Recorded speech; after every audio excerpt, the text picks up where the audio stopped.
Újabb fordulat nyerőgépügyben. A múlt héten Gulyás József tett egy javaslatot a parlament elé, amelyben a nyerőgépek üzemeltetőinek adóterheit növelni. Az ötlet nem új, csak eddig valahogy sehogy sem valósult meg soha.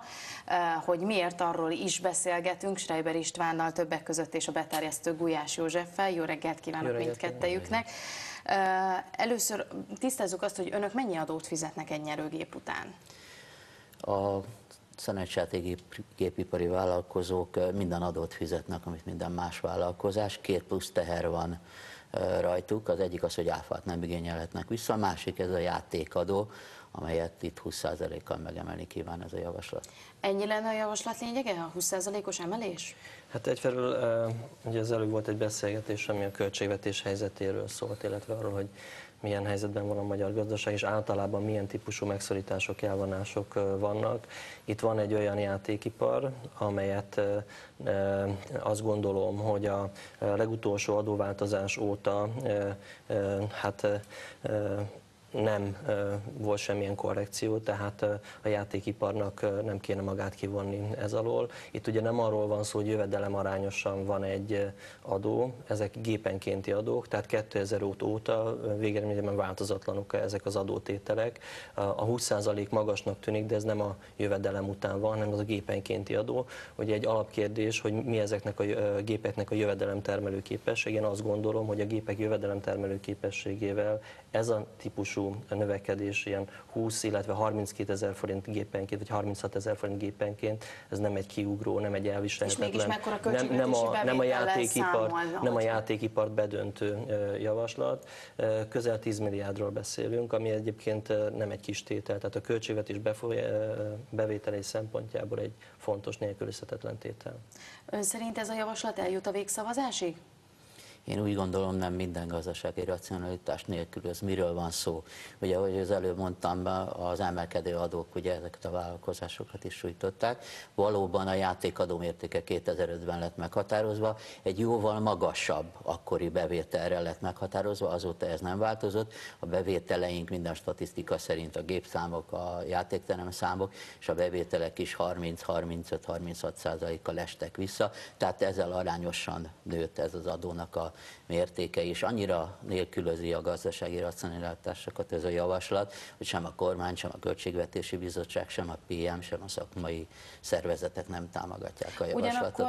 Ugyanakkor a társadalomban van egy ilyen igény, hiszen hát a Monoki polgármesternek a szociális kártyájára, ha gondolunk, ott is az egyik érv között szerepelt a bevezetés ürügyén, hogy a segélyeket rögtön a játékgépekhez viszik az emberek, tehát igazából van egy olyan társadalmi igény, nem tudom, hogy a vitája például Abbházi Józseffel rendeződött-e, aki azt mondta, hogy ha ő egy olyan javaslatot tesz, hogy a játékgépeket tiltsák ki a kocsmákból, akkor őt likvidálni akarják, ami nyilván egy túlzás, de azért ez jelzi, hogy mekkora a szakma ellenállása.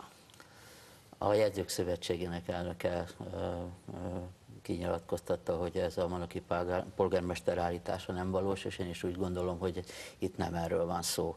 Úgy egyébként a javaslat a másik részéről is kell beszélni, amely azt célozza, hogy egy 8 milliárdot vegyünk el a költségvetésből, és adjuk oda éppen az ön által említett Abbházi József nevével fémjelzett szervezetnek. Erre is azt gondolom, hogy ez egy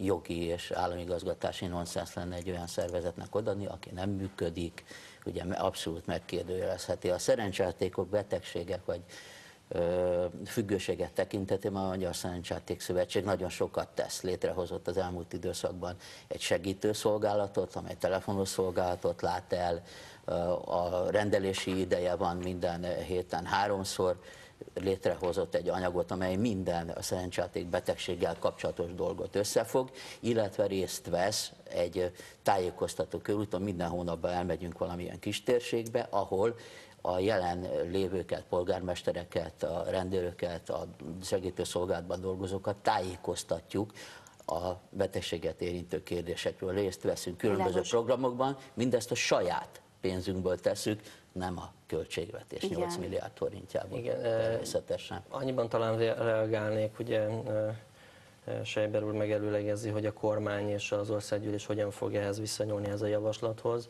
Én idéznék a 2006. évi felügyeleti jelentésből, bár van egy szerencséjáték felügyeletünk, ami most jelenleg az APEC főosztályaként működik. Én tegnap a honlapján kerestem a frissebb jelentéseket, 2006 óta nincs fönn friss jelentés a felügyeletnél, de a 2006. évi jelentés már csak azért is érdekes, mert akkor volt egy komoly emelés ugye az előző évben, 2005-ben volt az adóemelés, amit korábban Természetesen állunk rendelkezésre.